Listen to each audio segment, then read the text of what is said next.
Good morning, Kingston Wagwan. I am your host, Mario, Vice Consul. It is a pleasure to see you all again. We look forward to fielding your questions. Today, we will be discussing K-1 visas, also known as fiancé visa. I have with me our immigrant visa chief, KC.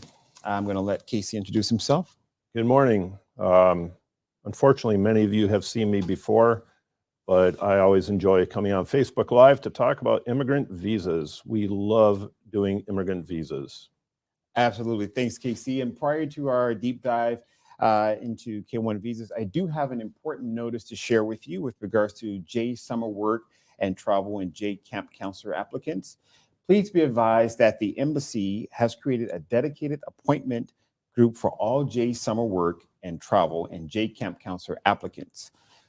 That such appointments should only be booked in this category.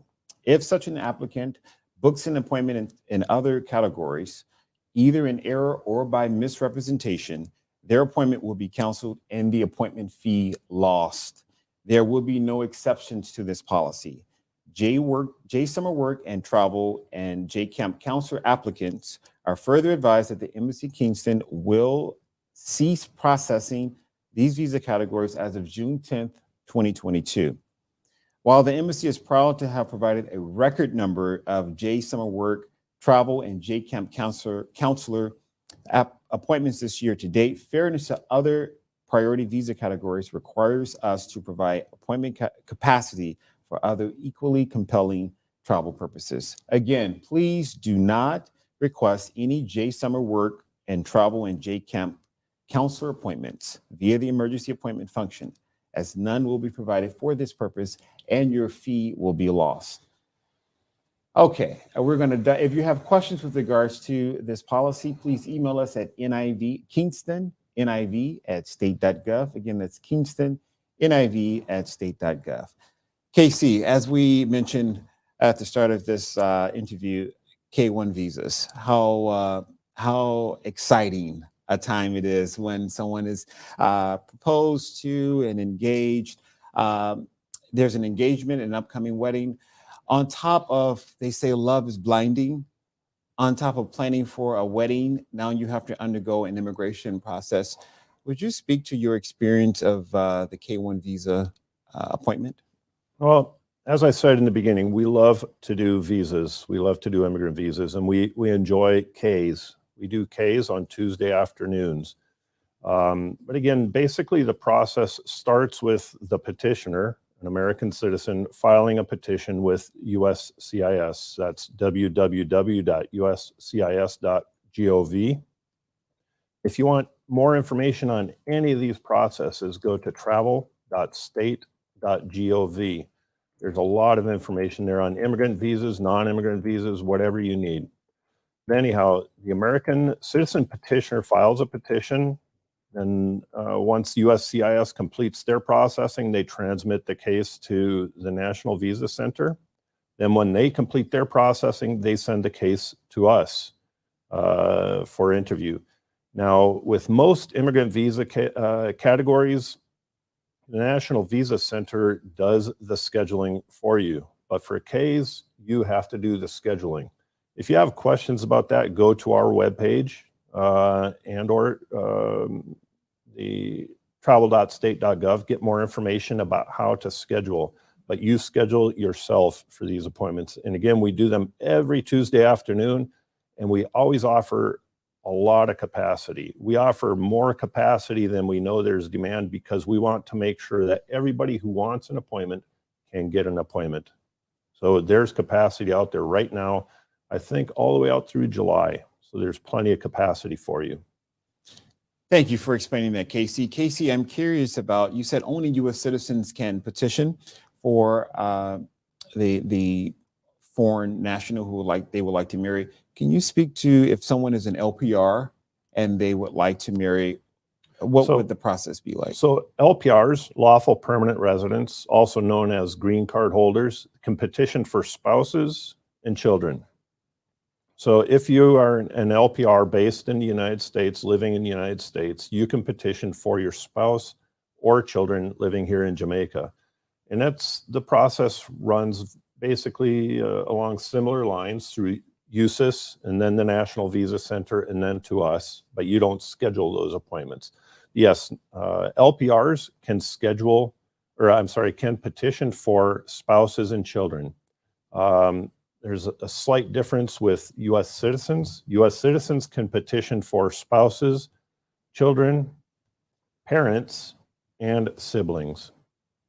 So that's the difference between what LPRs can do and what citizens can do.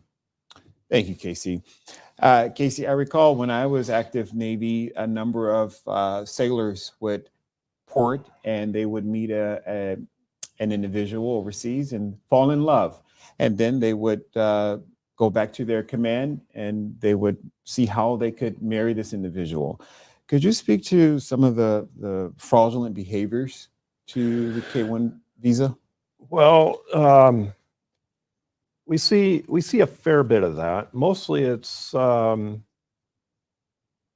think a lot of the Ks that we see are where the petitioner already has some sort of connection to Jamaica. So they've come down here, they've met somebody, and they're seeking to bring them back to the United States to get married.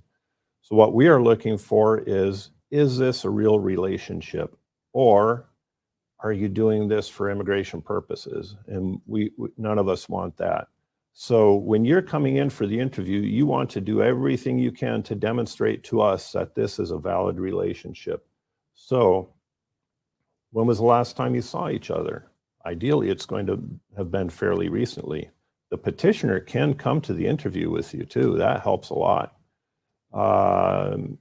Tell us when you saw each other last. Bring photos in to show us your relationship. And anytime we ask for photos, we like to see photos from a different time frame. We don't want to see 13 photos taken on the same day. If we're asking for photos of you and your fiance, we want to see, okay, here's a photo of us at the beach. Here's a photo of us at my mom's house. Here's a photo of us in Mexico or something like that. We want to see that, yes, this is a valid relationship.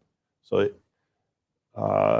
and I also want to say none of this is us passing any kind of moral judgment, because we know there are all kinds of relationships out there. I'm a perfect example of that, but we just need to know that this relationship makes sense. So help us help you. When you come in for your interview, please bring proof, bring photos that demonstrate to us that, yes, this is a relationship. Awesome. Thank you, Casey. Sure. As Casey mentioned, what the Vice Consul will do is to vet to ensure that this is a bona fide relationship. Now, I understand that some applicants may be very liberal in their photos, perhaps sharing explicit photos. There's no need to share an explicit photo to demonstrate a bona fide relationship. Is that right, Casey? No, we don't want those photos. Unfortunately, we've seen a few of them. We want photos. This is us at the beach. This is us having dinner. This is us with my best friend, that kind of thing. We don't need photos where you're intimate. Absolutely. Thank you, Casey. Casey, curious, how long would it take for an applicant to complete the K-1 process at NVC? Actually, it's a pretty quick process. The K-1 petition process is probably the fastest of all the processes. So if an American citizen were to start a petition today for a Jamaican fiance, we'd probably be seeing them for an interview before the end of the year. And that might sound like it's still a long time, but in a lot of these categories, this process can take years. So if you have everything ready, if you submit all the required paperwork to USCIS, and then you submit all the required paperwork to National Visa Center, and then you come in with all the required documents and so on, we can have this from beginning to end in well under a year. And given how complicated immigration law is, that's not bad. Absolutely. Thanks, Casey. Now, Casey, I understand that once an applicant, the U.S. citizen petitions for the foreign national so that they can have a green card under the codes of the states, have a legal immigrant status. Once they undergo the entire process, they finally appear before the vice consul, and the vice consul vets them and approves them. How long do they have once they arrive in the States before they have to marry the individual? Okay, that's a good question. Also, let me kind of back up just a second. So from the time of the interview, assuming everything is good to go, you'll then be issued with the visa, and the visa will have an expiration date printed on it. So the person with the visa needs to enter the United States before that visa expires. That's very important to understand, because a lot of people just kind of gloss over that information. The K1 is a single entry visa, so you can only enter the one time. And then once you enter the United States, you must marry the American citizen within 90 days of entering, or you must return to Jamaica. And I got to tell you, the vast majority of Jamaican K1 visa applicants, they abide by those rules, for which we are very grateful. Mm-hmm. Thank you, Casey. And Casey, we have a question from Chantel, who wants to know about her grandfather. If he were to travel, or if he were not to travel before his IV expired, how can he go about obtaining the new visa? Okay, we've had a lot of those, and obviously the main reason for that is COVID, and a lot of those are elderly people afraid to travel due to COVID, and that's completely understandable. I want everybody to understand that that's not the end of the world. We can make that happen. So you're going to have to redo the medical exam, possibly get a new police certificate, and any other documents that might have expired, and you're going to have to repay the visa fee.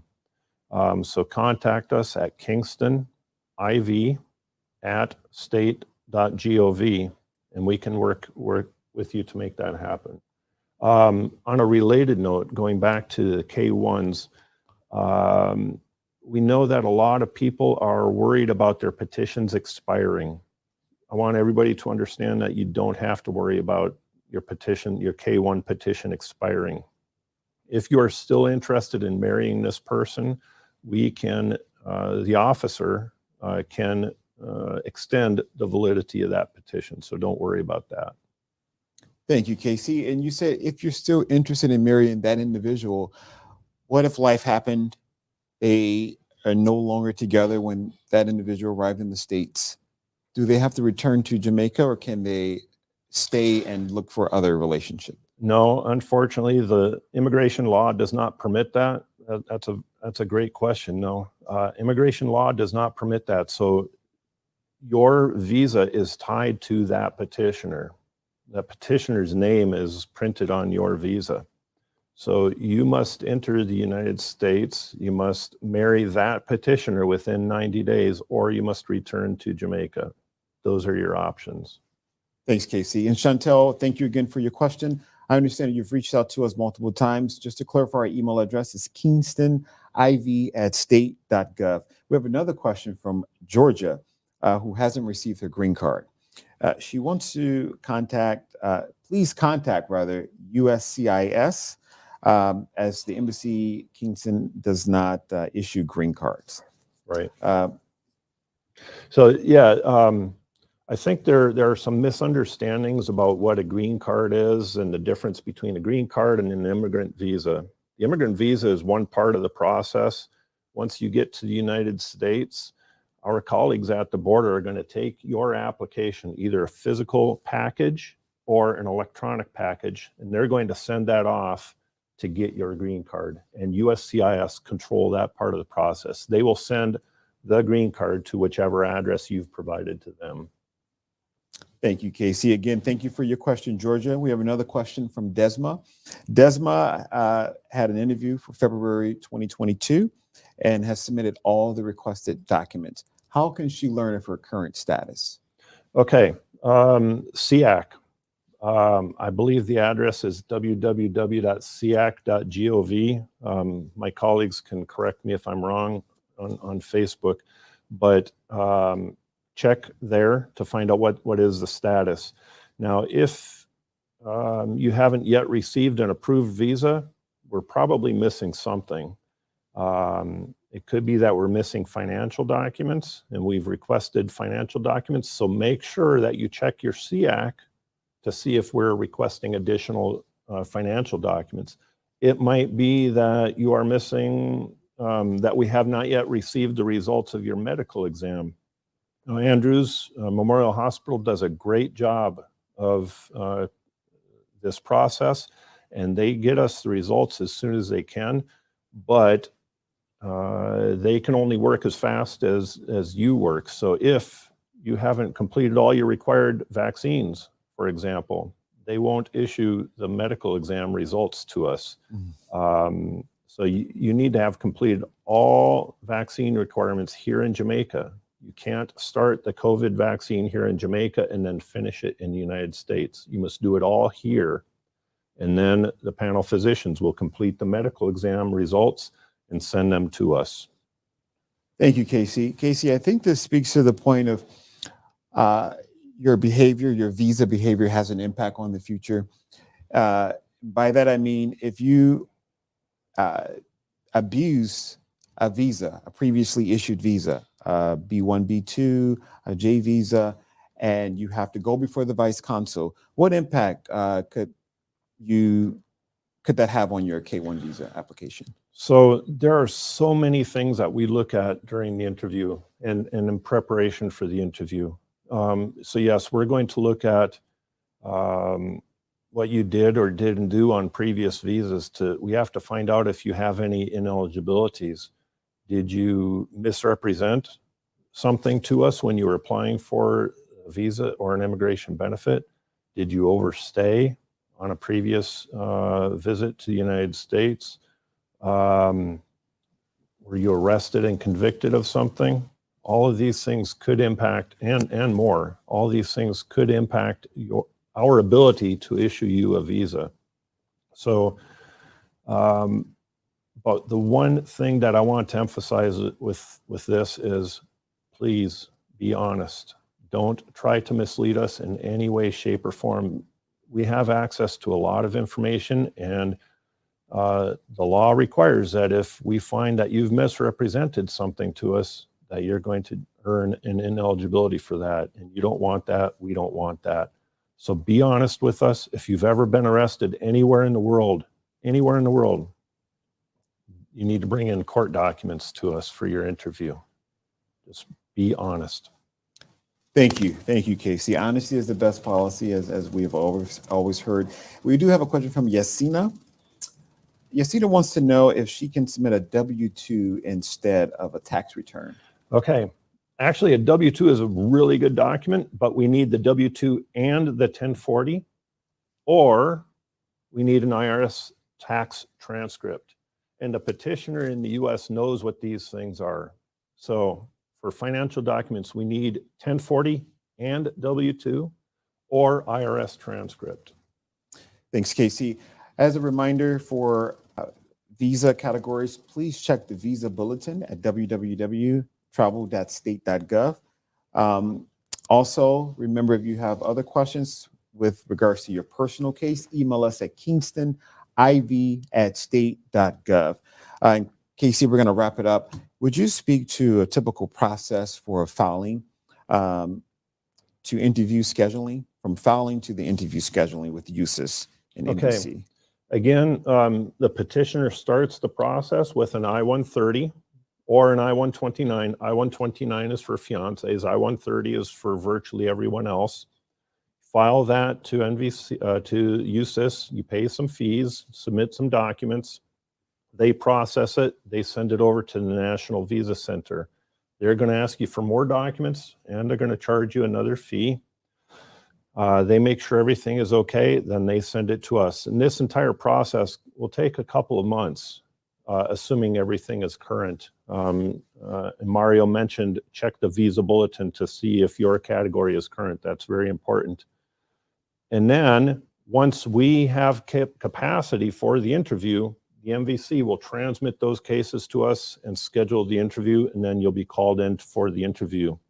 Now, if you are waiting, if you have not yet been notified by NVC that you've got an appointment scheduled, please don't contact us, as we can't tell you what the status is. We can't tell you when you're going to be scheduled. Contact National Visa Center.